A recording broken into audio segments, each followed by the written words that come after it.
엄마, 진짜 없으세요? 집 팔면 얼마 남잖아요. 그 말에 그녀는 처음으로 등기부 등본을 꺼냈다. 그날 그녀는 깨달았다. 살아있다는 건 당연한 게 아니었다는 걸.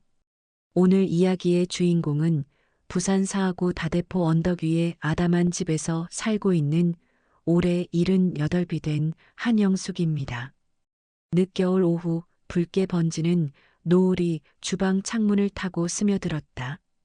오래된 벽시계는 딸칵, 딸칵 오늘도 어김없이 제 시간에 상처를 새기고 있었다. 식탁 위엔 식은 미역국 한 그릇, 덜 마신 찻잔, 그리고 떨리는 노인의 손. 그 손엔 반지도 옹기도 아무것도 없었다. 단지 평생 동안 참아낸 굳은 살만이 겹겹이 남아 있었다. 정적을 깨운 건 딸 수진의 목소리였다. 간절함이라기보단 익숙한 조르기. 이번엔 진짜 마지막이야, 엄마. 부탁이야. 뒤이어 아들 수연은 팔짱을 낀 채 무표정한 얼굴로 시선을 던졌다. 그 눈빛엔 간청이 아닌 계산이 묻어 있었다. 그녀 앞에 앉은 건 자식의 얼굴을 한 채 돈 냄새에만 민감한 어른 아이들이었다. 책임은 모르면서 권리는 소리치고 고마움은 잊은 채 당연하단 얼굴로 손을 벌리고 있었다. 한영숙은 조용히 숨을 삼켰다. 아이들을 굶기지 않으려고 손이 찢어져도 바늘을 잡았고 학원비 마련하느라 허리 디스크를 안고도 하루도 쉴 수 없었던 수 많은 그 시간들. 그 지난한 인생이 지금 이 순간 자식의 얼굴을 한 채 싸늘한 눈빛을 던지는 그 앞에서 한영숙은 마치 죄인처럼 앉아 있었다. 그 눈빛엔 미안함도 망설임도 없었다. 그저 왜 안 도와주냐는 원망 섞인 요구만이 서려 있었다. 그 순간이었다. 쨍그랑 수연이 손에 들고 있던 커피잔이 식탁 가장자리를 스치더니 바닥에 떨어져 산산이 부서졌다. 깨진 유리 조각이 사방으로 흩어졌고 순간 거실 안의 공기마저 멈춘 듯 했다. 한영숙의 눈가 깊게 패인 주름 사이로 미처 흘러내리지 못한 눈물이 조용히 맺혔다. 뜨겁지도 차갑지도 않은 감정이 가슴속 어딘가에서 꾹 하고 차올랐다. 그때 수연의 목소리가 터졌다. 엄마, 요즘 세상에 부모 도움 없이 어떻게 살아요? 애 키우고 집 하나 장만하려면 부모가 도와줘야 되는 거, 그거 이제 상식이잖아요. 그 돈, 이럴 때 쓰라고 모아두신 거 아니에요? 그 말은 단순한 부탁이 아니었다. 명령처럼 들렸고 비난처럼 꽂혔다. 한영숙의 심장은 그 순간 다시 한번 조용히 금이 갔다. 이 말은 부탁이 아니라 청구였고 그녀에겐 한마디로 사람을 깎아내리는 소리였다. 주고도 미안해야 하고 받고도 고마움은 없는 그 익숙한 구조 속에 그녀는 다시 조용히 가슴을 눌렀다. 한영숙은 아무 말도 하지 않았다. 그저 가만히 고개를 숙이고 식탁 위 식어버린 미역국을 멍하니 내려다볼 뿐이었다. 젓가락 끝 하나 들 움직이지 않았다. 입안에선 말이 맴돌았지만 입술은 그저 꾹 다물린 채였다.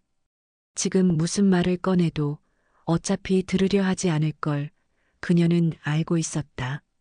창밖에선 눈이 조용히 내리고 있었다. 낡은 창틀에 달라붙은 먼지 위로 하얗게 내려앉은 눈송이들이 소복소복 쌓였다. 그 모습이 꼭 그녀 마음 같았다. 그동안 말 못하고 삼켜왔던 서운함과 외로움이 눈처럼 소리 없이 겹겹이 가슴에 내려앉고 있었다. 그녀의 겨울은 오늘 갑자기 찾아온 게 아니었다. 남편 떠난 그날부터 공장 기계 소리에 묻혀 살아온 세월 내내 그 겨울은 한 번도 끝나지 않았다. 지금도 마찬가지였다. 아무리 눈앞에 있는 자식이라 해도 그들의 말은 따뜻하기는커녕 냉기처럼 가슴을 스치고 지나갈 뿐이었다. 그래, 난 언제나 그렇게 참았지 참는 게 너무 익숙해 있었지. 화나도 삼키고 서운해도 말 못하고 아버지 없는 자리 채워주려고 더 단단한 모습으로 아이들 앞에선 울음도 안 보이게 얼마나 버텼는데 그녀는 이제 한숨조차 나오지 않았다. 다만 식탁 너머 자식들의 얼굴을 조용히 바라보았다. 저렇게 크고 다 컸다 싶은 아이들이 여전히 자기에게만 기대려는 그 모습이 어쩐지 낯설고 또 아팠다.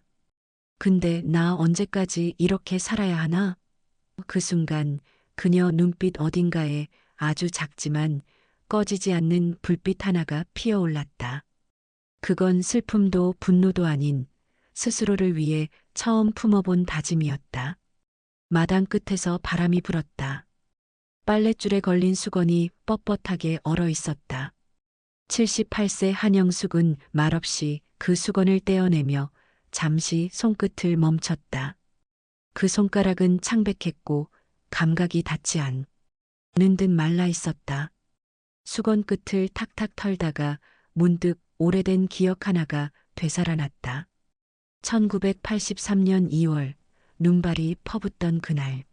남편이 공사장에서 떨어져 숨졌다는 연락을 받았고 3달 된 아들을 등에 업고 2살배기 딸을 품에 안은 채 장례식장을 나와야 했다.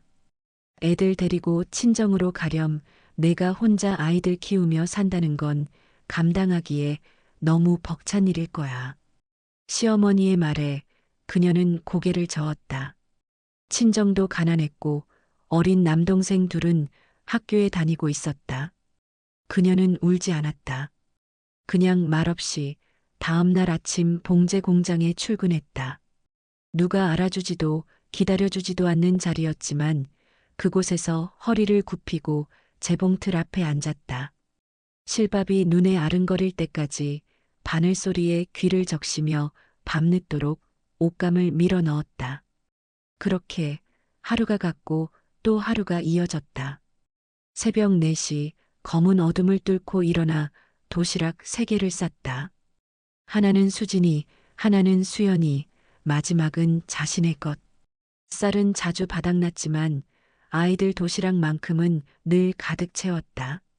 잔업은 누구보다 먼저 손을 들었다. 무릎이 퉁퉁 붓고 손가락 끝이 찢어져도 그 아픔이 오히려 고마웠다.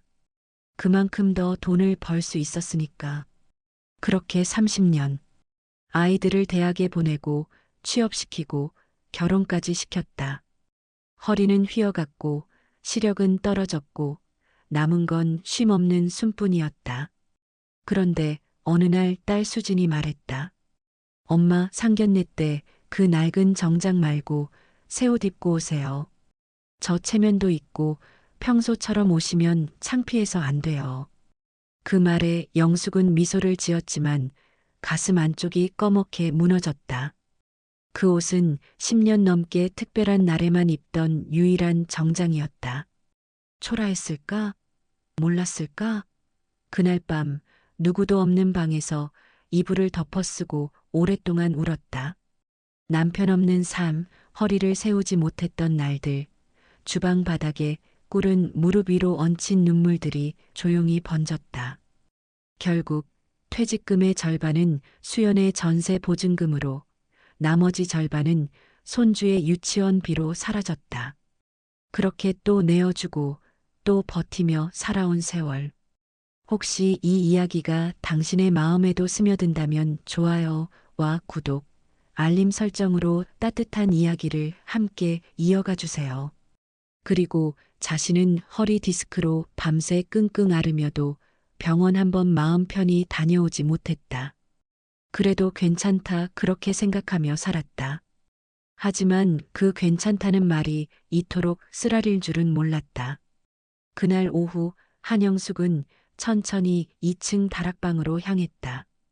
삐걱이는 나무 계단이 마치 가지 말라고 우는 듯 했지만 그녀는 멈추지 않았다.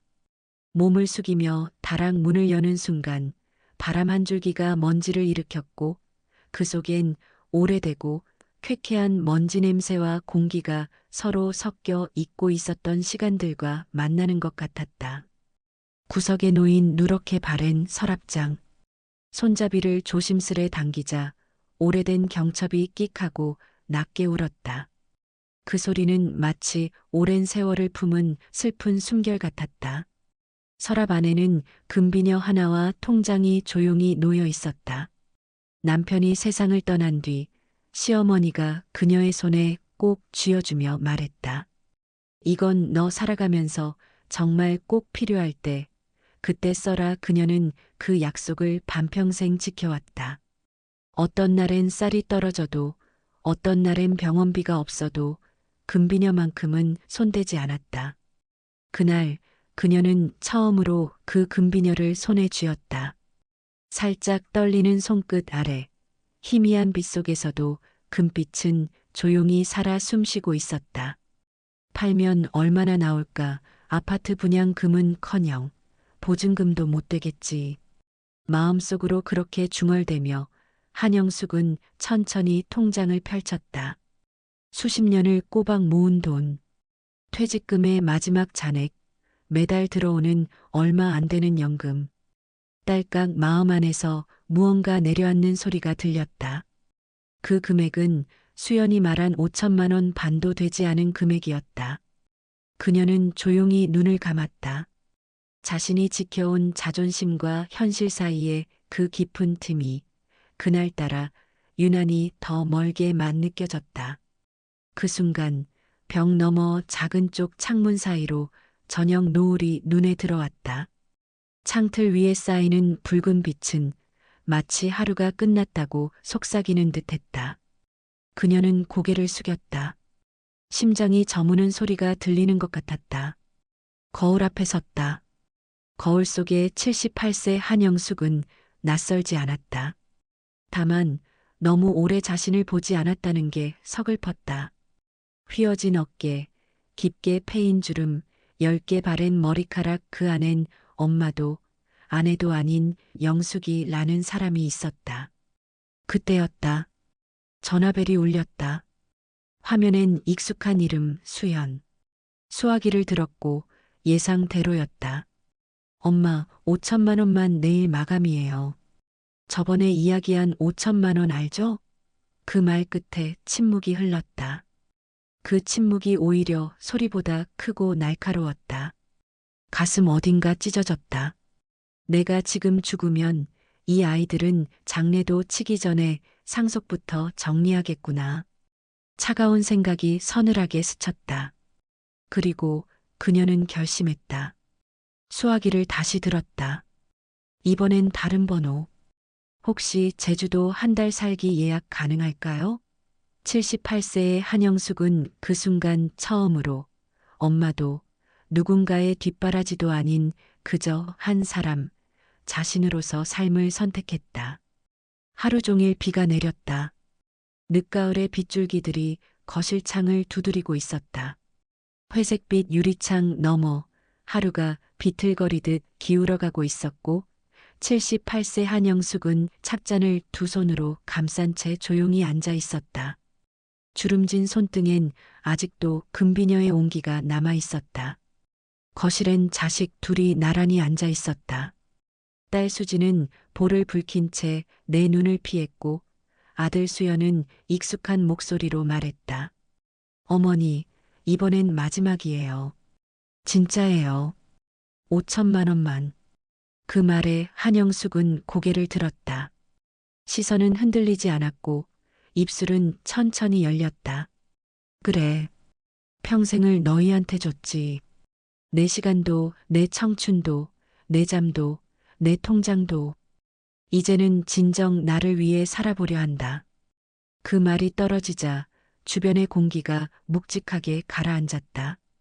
말이 떨어지기가 무섭게 수진이 는 자리에서 벌떡 일어나 외쳤다. 엄마, 그 말 진심이세요? 엄마, 지금 우리가 얼마나 급한지 아세요? 수연은 목소리를 높였다. 이건 빌리는 거예요. 누나도 집 사면 갚을 거고 저도 진짜 이번엔 잘해볼 거예요. 걱정하지 마시라고요. 그냥 돈만 좀 빌려달라고요. 아버지 돌아가신 뒤 엄마가 재혼하지도 않고 우리 키우셨잖아요. 그렇게 참고 살아오셨으면서 왜 이제 와서 갑자기 한영숙은 아무 말 없이 찻잔을 내려놓았다. 작은 탁소리가 났지만 그보다 더 묵직한 울림이 그녀의 입에서 천천히 흘러나왔다. 그래, 그게 문제야. 그녀의 목소리는 조용했지만 단단했다. 참고, 참고 또 참고, 버티고, 주고 더 주고. 그러다 보니까 나 자신이 사라지는 줄도 몰랐어. 그녀는 서랍장으로 걸어가 천천히 종이 2장을 꺼냈다. 하나는 집에 설정한 근저당 서류, 다른 하나는 제주도 1달 살기 예약 확인증. 손은 떨렸지만 눈빛은 단단했다. 은행에 다녀왔어. 집에 대출 걸었고 이 돈으로 나 여행 가. 수연이 테이블을 내리쳤다. 엄마, 지금 장난하세요? 그 돈 우리한테 주면 되잖아요. 한영숙은 조용히 그를 바라보았다. 내가 지금 장난할 나이니? 순간 공기가 멎었다. 자식들의 얼굴엔 충격이 얼어붙었다. 오랜 세월 동안 늘 죄인처럼 고개 숙이던 노모가 지금 그들을 쏘아보며 당당히 말하고 있었다. 30년 넘게 하고 싶은 거 한 번 못하고 살았어. 병원도 외식도 여행도 심지어 이 집안에서도 나는 늘 조용히 있었지. 근데 이젠 늦지 않았다고 믿고 싶다. 그녀의 목소리는 더는 흔들리지 않았다. 문득 창밖의 빗방울이 더 크게 들려왔다. 무언가가 터졌고 끝났고 동시에 새로 시작된 느낌이었다. 문이 쾅 닫혔다. 자식들은 아무 말 없이 집을 나섰다. 등 뒤에 그동안 참아온 분노와 눈물과 후회가 흩어졌다. 남은 건 고요였다. 창문을 타고 흐르는 빗물은 마치 눈물 같았지만 한영숙의 마음은 오히려 덤덤했다. 처음이었다. 누군가의 엄마가 아닌 그저 한영숙이라는 사람으로서 스스로를 지켜낸 날이었다. 1달이 흘렀다. 제주 바다 너머로 떠오르는 햇살이 창문 틈을 조용히 두드렸다. 78세 한영숙은 작은 펜션의 나무 의자에 앉아 일기장을 펼치고 있었다. 종이 위에 펜이 사각거릴 때마다 어딘가에서 오래 묻혀있던 숨결이 깨어나는 듯했다. 여보, 오늘도 바다를 봤어요. 당신이 좋아하던 그 푸른색이에요. 글씨는 작고 조심스러웠지만 그 안엔 단단한 온기가 담겨 있었다. 펜 끝에서 전해지는 삶의 흔적은 그녀가 누구의 엄마이기 이전에 한 사람으로서 살아가고 있다는 선언 같았다. 그때였다. 작은 방 한켠 낡은 전화기가 울렸다. 수연이라는 이름이 화면에 떠올랐다.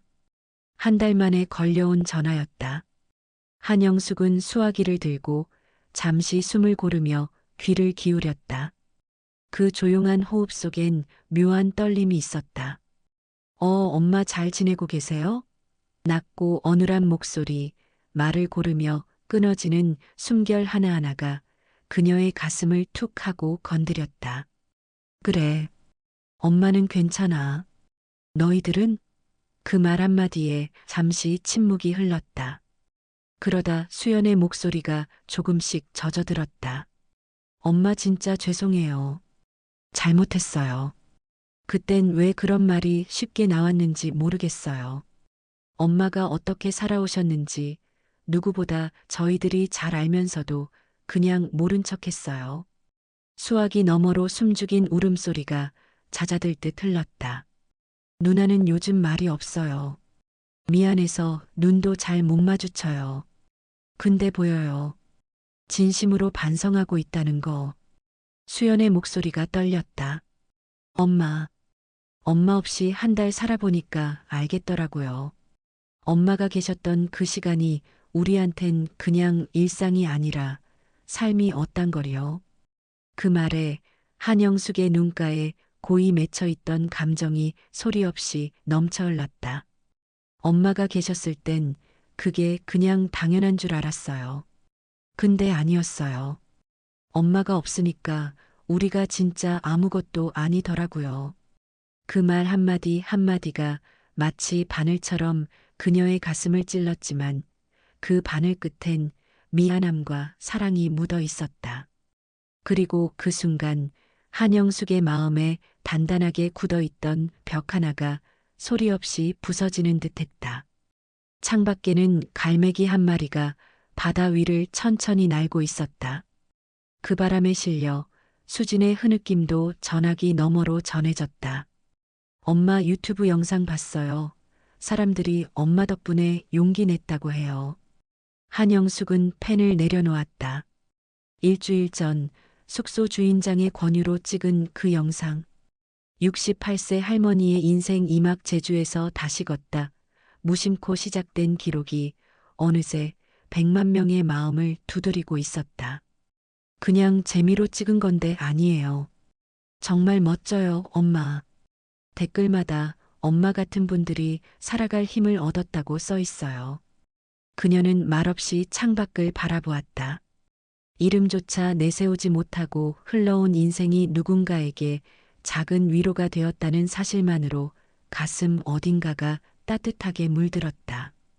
엄마, 이번 주말에 찾아가도 될까요? 그 말에 그녀는 오래도록 참았던 미소를 지었다. 그래, 오렴. 엄마가 맛있는 거 해줄게. 전화를 끊고 난 뒤 한영숙은 다시 일기장을 펼쳤다.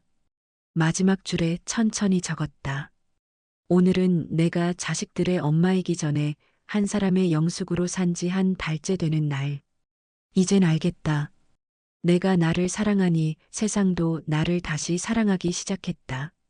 저녁 무렵 바다는 진홍빛으로 물들었다. 그녀는 테라스로 나가 접이식 의자에 앉았다.